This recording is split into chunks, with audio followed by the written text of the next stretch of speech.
Meu querido irmão, minha querida irmã, é um momento em que nós nos concentramos um pouquinho para refletir nesse pequeno programa chamado Magnífica. Nós lançamos o nosso foco sobre Nossa Senhora. Quanto mais a gente conhece a mãe, mais a gente ama o seu filho. E quanto mais a gente conhece esse filho bendito, mais a gente compreende a grandiosidade da sua mãe Maria.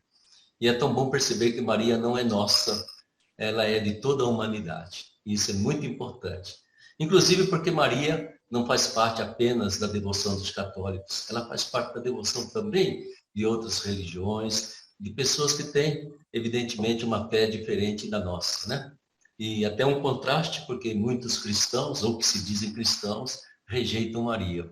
E a gente que não se diz cristã, e respeita, honra, venera Maria Santíssima. Eu queria que vocês se colocassem bem dentro desse contexto, entenda essa figura histórica de Nossa Senhora, do significado dela para a humanidade, para que a gente pudesse conversar hoje sobre um tema muito interessante, entende? Que é a figura, a presença de Maria dentro da fé islâmica, dentro do islamismo. E quem é que poderia conversar conosco? Graças a Deus eu tenho aqui uma convidada muito especial, a querida Raquel Gaudêncio. Raquel, boa tarde para você. Boa tarde, Padre Ulisses, boa tarde a todos que nos ouvem. É sempre uma alegria falar de Maria e mais ainda aqui dentro desse programa maravilhoso da Academia Marial. Muito obrigada. Que bom, viu? Fico feliz por você ter aceitado o nosso convite, né? Lembrando que Raquel, ela é do nosso conselho diretor da Academia Marial, né? Faz parte da nossa equipe aqui que está sempre junta nos momentos de qualquer evento. Mas ela, vejam só, é graduada em matemática, olha só que coisa interessante, né?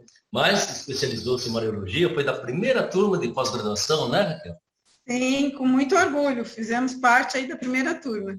Então, e dessa primeira turma, agora já estamos na terceira turma, graças a Deus, né? E ela se debruçou um pouquinho sobre essa questão do diálogo interreligioso, né? Também está se especializando agora em doutrina social da igreja. Sim, é o Magnífico que falou mais alto. Que bom, né? Esse Magnífica é totalmente socializador, né? Exatamente. Isso é tão importante. Mas vamos conversar então, Maria no Islã.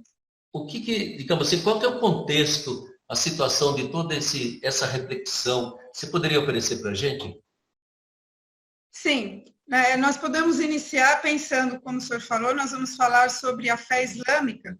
Então, Sim. Dentro disso, nós vamos entrar no diálogo interreligioso, né? Sim. E aí nos faz lembrar um pouco sobre essa questão do que é o diálogo, que às vezes nós pensamos que falar um com o outro, nós já estamos dialogando, mas o diálogo é algo um pouco mais profundo. Para eu dialogar, eu primeiro tenho que fazer uma interioridade, eu tenho que ir de encontro com os meus medos, com as minhas diferenças, eu tenho que estar primeiro segura de mim, para que eu possa promover um diálogo com o outro. Eu vou sair da minha zona de conforto para eu dialogar, porque eu vou ir de encontro com aquele que é diferente de mim. Então, o diálogo ele é uma reflexão muito grande, né? Para nós entrarmos com Maria no Islã, eu entro primeiro dentro desse diálogo, dessa disposição de ir ao encontro do outro que pensa diferente de mim, né? É uma dimensão integral da vida humana, esse diálogo aberto, sempre baseado no respeito, né, que é essencial para que eu possa fazer esse diálogo, e estar aberto para entender que eu não sou dona da verdade, né, que a vida tem infinitas interpretações. Então, eu acho que a verdade é feita de mosaicos, né? Exato. Todo mundo traz uma pedrinha desse, pode ensinar, e eu acho que você diz uma coisa muito importante, essa abertura imensa que a gente tem para aprender mais de uma consciência de que eu não sei tudo, eu não posso entender toda a verdade, né? E Deus, ele sabe falar de mil modos, de mil maneiras, e através de milhões e bilhões de seres humanos, né? Eu acho que você toca num ponto que é muito importante. É interessante, né, Raquel, que de um lado exige da gente uma segurança interior, né? E do outro lado exige da gente uma consciência muito grande que seria uma insegurança, quer dizer, eu não consigo abranger tudo, eu não consigo explicar tudo na minha vida. E o outro sempre vem somar aquilo que eu já entendo, né? Mas que bom, viu? E coloque novamente essa situação, que para nós, quando fala em Islã, você sabe que hoje em dia, então, muçulmano quase sempre tem, assim, uma conotação negativa, né? Principalmente por causa desses tristes grupos fanáticos que existem em todas as religiões, mas que nessas últimas décadas têm sido mais forte no islamismo. O que você poderia trazer para nós, Raquel, para a gente entender esse contexto do islamismo como uma fé, que a gente pode dizer assim, bonita também, com valores muito importantes?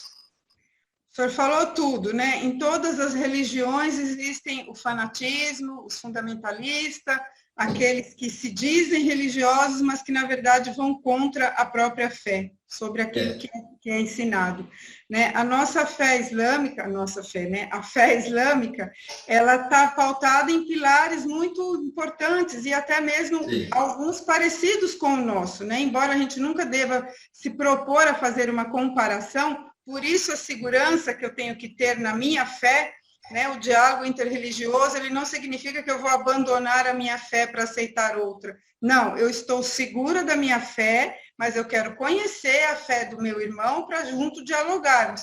Como o senhor falou, quando Deus criou o mundo, Deus criou todo mundo igual, né? Nós somos todos filhos do mesmo Pai, né? A criação é única. Então, depois o homem se dividiu em diversas religiões, mas isso não significa que ninguém é dono de nenhuma verdade, né? Então, os pilares da fé islâmica, por exemplo, eles acreditam em Deus único, né? Eles acreditam que Deus é criador de tudo, como nós também acreditamos, né? Eles têm a fé nos anjos. Lá no Alcorão cita o anjo Gabriel, cita o anjo Miguel, o anjo Rafael, os nossos 3 arcanjos que nós tão bem conhecemos também são citados lá no Alcorão. Eles têm a fé também nos anjos. Eles têm a fé nas Sagradas Escrituras, que para eles o livro sagrado é o Alcorão. E eles creem e seguem também o Alcorão. Eles têm fé nos mensageiros e profetas, né? Assim como nós também temos ali nossa devoção, nossa crença nos profetas, eles também têm. E olha que interessante, nós ontem, né, esses dias estamos falando sobre finados, sobre os mortos, eles também creem na ressurreição. Eles acreditam sim, eles creem que a morte não é um fim, né? Então isso também se aproxima um pouco de nós. E é muito interessante que eles têm também a fé no destino. E quando eles falam na fé no destino, tem duas vertentes. O predestino e o livre-arbítrio. O que seria o predestino? É aquilo que a gente não interfere. Então, vem de Deus. Então, por exemplo, eu não decido a cor da minha pele, eu não decido em que país eu vou nascer, em que língua eu vou falar, isso vem de Deus. É Deus quem já destinou isso, né? E depois eu tenho o livre-arbítrio, que é para conhecer e seguir, foi aquilo que o senhor acabou de falar, e seguir e ser um fiel da minha fé. Então, é a fé no destino. Então, o senhor vê que são pilares um tanto quanto interessantes, né? Que se aproximam até da nossa. Não são pontos convergentes, né? Eu acho que parece que brota quase que de uma mesma raiz. Destino não tem uma expressão chamada Maktub? Sim. Eu me lembro que eu li todo um livro chamado Maktub.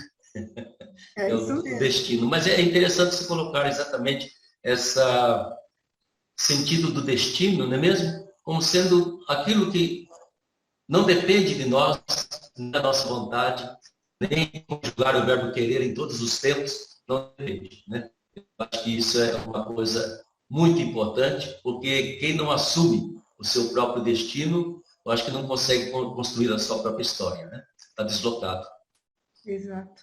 E cabe a nós termos esse respeito, né? Como nós, por exemplo, falamos, a gente falando tanto de intolerância de todos os lados, por exemplo, de racismo, né? Sim. Quando uma pessoa age com um ato de racismo contra uma pessoa de uma outra cor, de uma outra etnia, ele está indo contra o próprio Deus, que criou aquela pessoa daquela forma, né? Certo. Bem assim. E aí nós, então, estamos falando de um diálogo interreligioso. Tem uma fala do Papa Francisco, que ele fala que o diálogo interreligioso é uma condição necessária para a paz no mundo, né? Nós precisamos disso, é um dever de todos os cristãos, de todos os batizados, trabalhar pelo diálogo interreligioso. Isso não é só dos padres, dos bispos, dos fiéis de cristãos, mas de todos os homens de boa vontade. Todos nós devemos trabalhar para dialogar com todas as pessoas de todas as fés, procurando a paz, né? O diálogo, ele é humano, né? O diálogo, ele é humano. Nós podemos, que nem nós falamos aqui agora, nós não precisamos dialogar somente dentro dos pontos convergentes ou os divergentes, mas pensando na condição humana, o que nós estamos precisando para melhorar o mundo, no que nós podemos nos unir, né? No que nós podemos ver sobre a violência, sobre a corrupção, sobre a miséria, sobre a fome. Isso não é um problema só de uma religião, isso é problema da humanidade. Então, juntos nós podemos seguir para fazer um mundo melhor para as próximas gerações, né? Certamente, né? Eu acho que nesse ponto o Papa Francisco tem uma abertura, e mais uma abertura, ele tem um profetismo, né? Que muitos católicos, infelizmente, não estão acolhendo, né? Mas esse grito que ele dá para nós, dá para os muçulmanos, dá até para os ateus, para todo mundo, é esse grito, humanismo, né? Vamos tentar ser humanos, antes de ser de esquerda, de direita, desta, daquela religião, vamos tentar ser humanos, simplesmente humanos, né? E eu acho que esse grito profético dele é o grito de Deus, né? Deus não está interessado em dizer esses são os bons, aqueles são os ruins. Não existe essa pré-determinação em Deus. Ele quer que todos sejam humanos. Eu ainda hoje estava refletindo, quanto mais humanos nós somos, mais santos nos tornamos, de qualquer religião que seja. Exato. O senhor falou tudo. E todas as religiões têm a sua regra de ouro, né? Então, por exemplo, né, que é importantíssimo dentro desse certamente, de humanidade, né?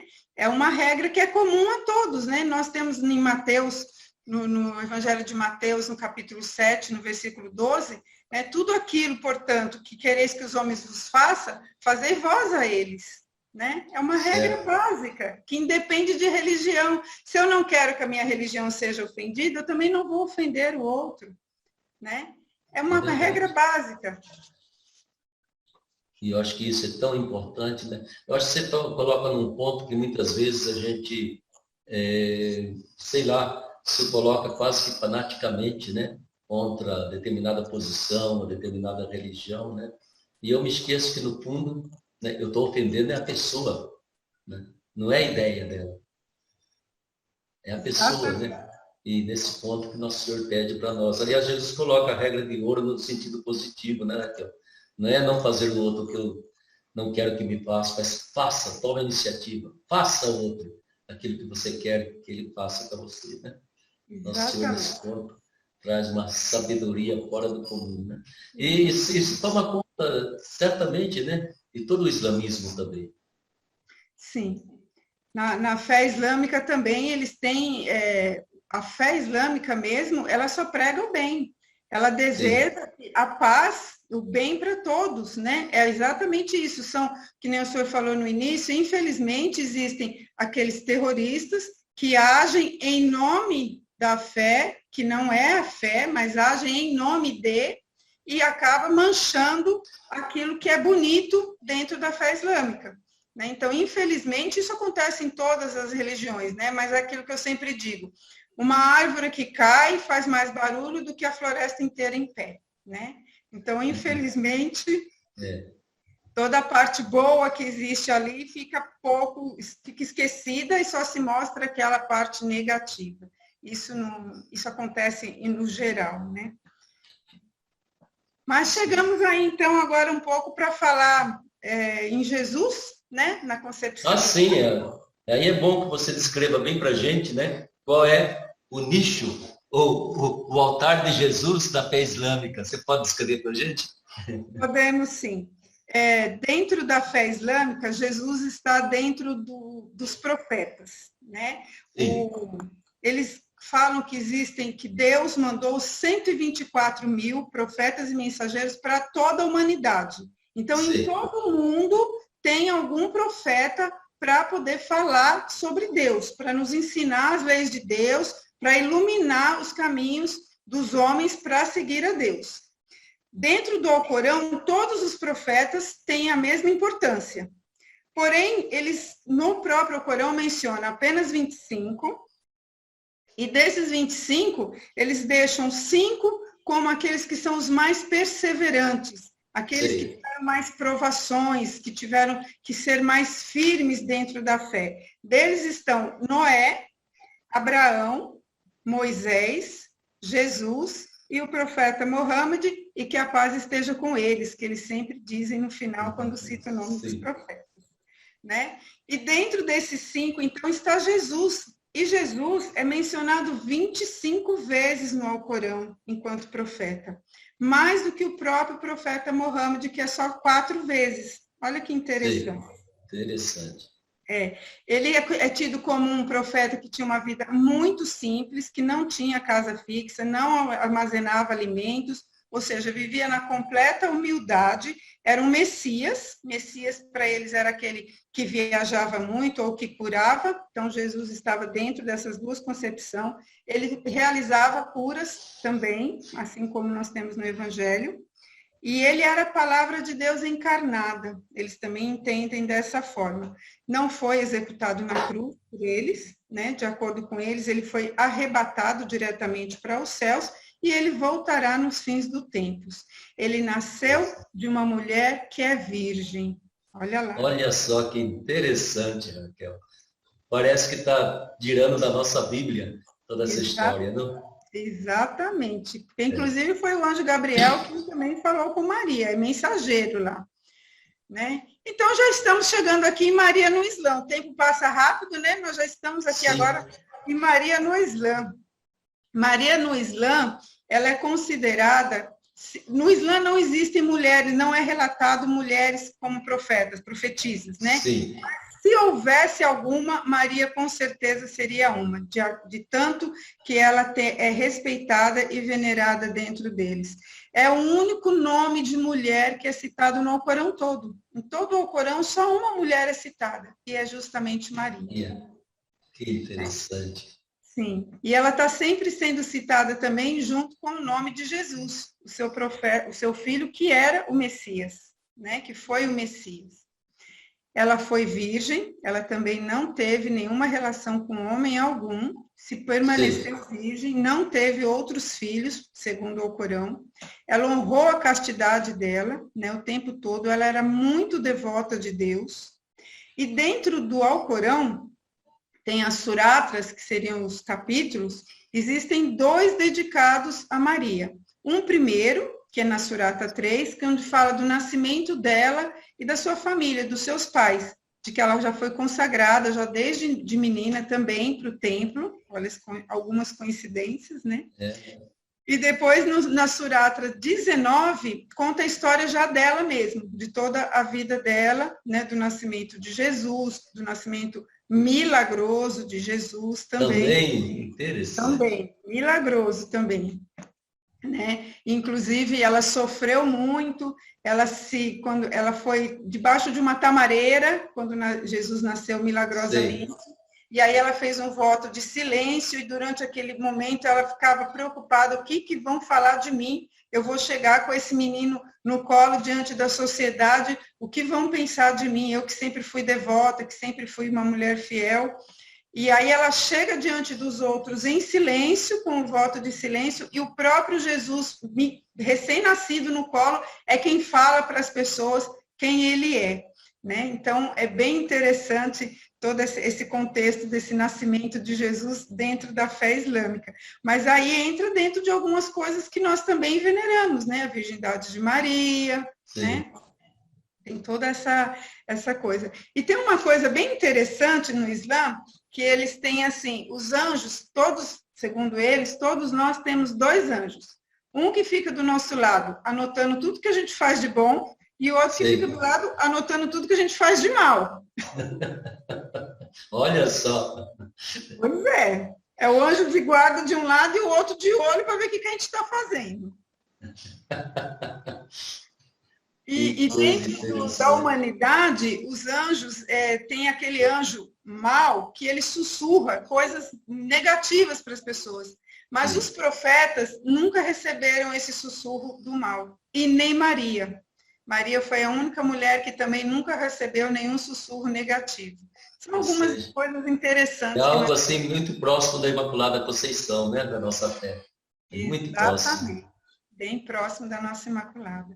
Então, o senhor vê que existe toda uma veneração. As mães muçulmanas, por exemplo, elas oram para Maria, né? Existem alguns templos, inclusive, alguns santuários marianos, inclusive, no Líbano, por exemplo, tenho muito visitado, e que as mães vão lá recorrer à mãe do profeta Jesus, também para poder interceder junto com seus filhos, coisas que às vezes a gente nem consegue imaginar, como o senhor falou no início, achando que Maria é só nossa e esquecendo que Jesus entregou Maria como mãe da humanidade.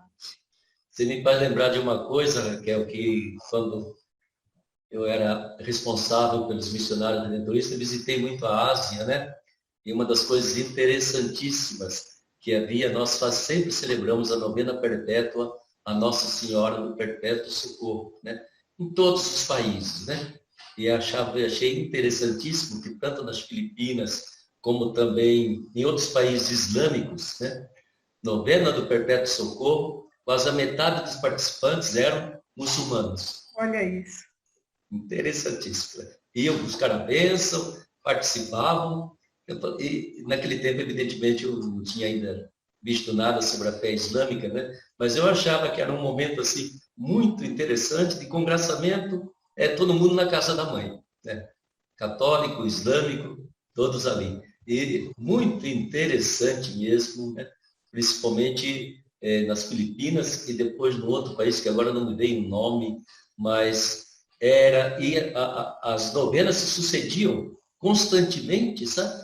E o tempo todo a presença de pessoas de fé islâmica. Era muito interessante. Exatamente. É bem interessante mesmo, porque parece que a gente não está dentro desse contexto, a gente acha que é tudo só nosso, né? E não é. Maria é mãe da humanidade mesmo, né? Eu sempre digo assim, mesmo que a gente sabe que os nossos irmãos, alguns não acreditam, Maria não se preocupa, né? Maria cuida de todos os filhos, até aqueles mais rebeldes, né?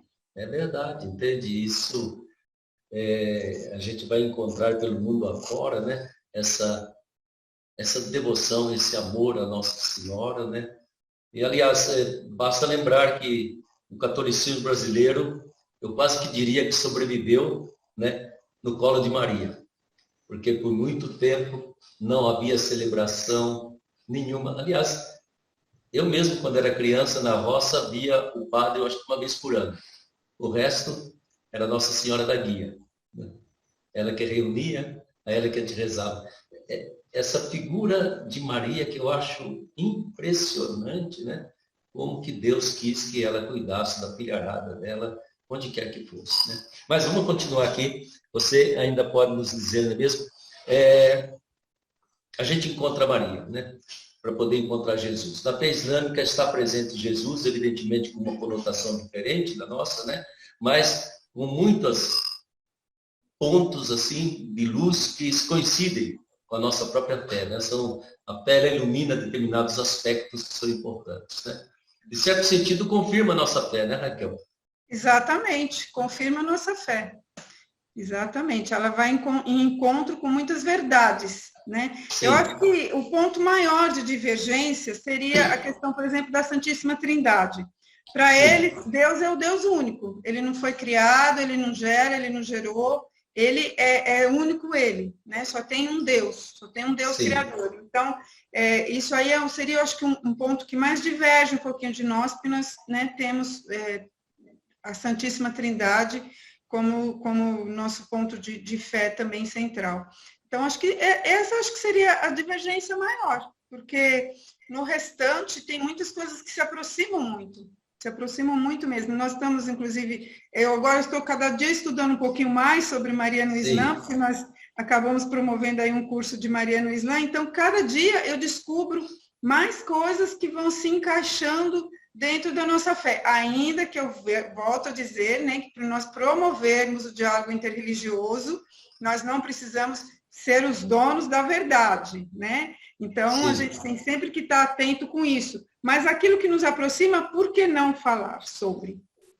É verdade, né?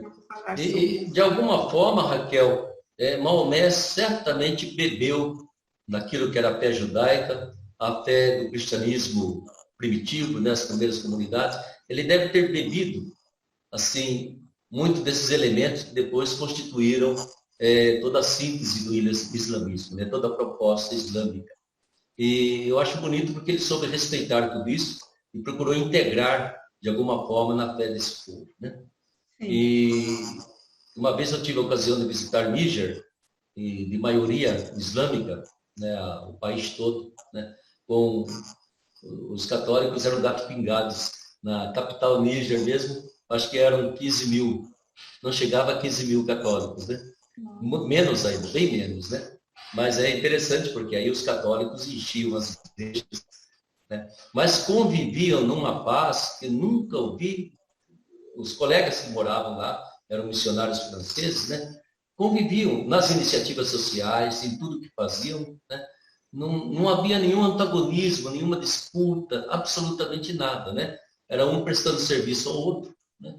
Um trabalhando para o outro. Eu acho assim muito interessante essa capacidade de convivência. E aí entra, eu acho que o segundo ponto de insistência do nosso Papa, né? De um lado, ele pede humanização, do outro lado, ele pede fraternidade. Exatamente. Que seriam os dois grandes pilares para unir todas as religiões possíveis. Exatamente. É a paz tão sonhada, né? A paz tão sonhada passa por esse diálogo, um diálogo maduro, né? Um diálogo onde estão todos abertos para acolher aquilo que o outro vai falar e trabalhar juntos. Nós tivemos aí também, nesse tempo mais crítico da pandemia, várias iniciativas que foram formadas dessa forma, né? Tem aí aqui em São Paulo mesmo, nós tivemos aí os sheiks, junto com os padres, junto com os outros de outras denominações religiosas, todo mundo trabalhando junto para quê? Para combater a fome, para ajudar os nossos irmãos que estavam sem alimento. Quer dizer, o meu irmão que está sem alimento, eu não preciso saber de que religião ele é, e eu nem preciso saber de onde vem aquele alimento que ele vai receber, né? Eu preciso exatamente saber que somos pessoas humanas, que estamos juntas, ajudando o nosso outro irmão que está necessitando, independente de qualquer denominação religiosa, ser humano, né? E tomara, né, Raquel, que a pandemia deixasse essa lição para a gente, né? Que eu acho... É uma lição que aconteceu mais fortemente na pandemia.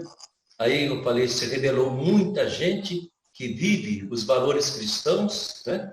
Talvez sem aquela prática e frequência, mas vive valores cristãos na sua vida, porque foram profundamente humanas e se sacrificaram, né? E eu vejo que isso se repete aqui no santuário. Achava muito bonito, muita gente nesta festa veio a pé, e um dos testemunhos maravilhosos é que ao longo da estrada há todo tipo de pessoas ajudando aqueles peregrinos a caminhar, né? E é ecumenismo, é fraternidade, é humanismo, é tudo aquilo que a gente mais sonha. É a mãe unindo os filhos. Disse tudo, viu? Eu tenho a impressão que é exatamente aí, né? Raquel, que bonito que a gente pôde conversar. O que mais você gostaria ainda de fechar falando de Maria no Islã? É exatamente reforçar aquilo que eu falei alguns minutos atrás. Maria é mãe da humanidade, é mãe de todos nós. Não adianta eu dizer que eu amo Maria e querer tratar o meu irmão diferente. Como toda mãe quer o quê? Os seus filhos unidos, se dando bem, se amando e se respeitando. Maria, como mãe da humanidade, quer que todos nós nos tratemos como irmãos, com respeito, com amor, com solidariedade, fraternidade, sempre unidos ao seu Filho Jesus e sempre buscando o reino de Deus. Que bom, muito obrigado, viu, Raquel? Que gostoso conversar com você. Ainda bem que logo você vai estar por aqui. Mas que Nossa Senhora continue abençoando a sua vida. E essa missão bonita que você realmente realiza o sonho do nosso encontro aqui em Aparecida, sermos todos discípulos e missionários, né?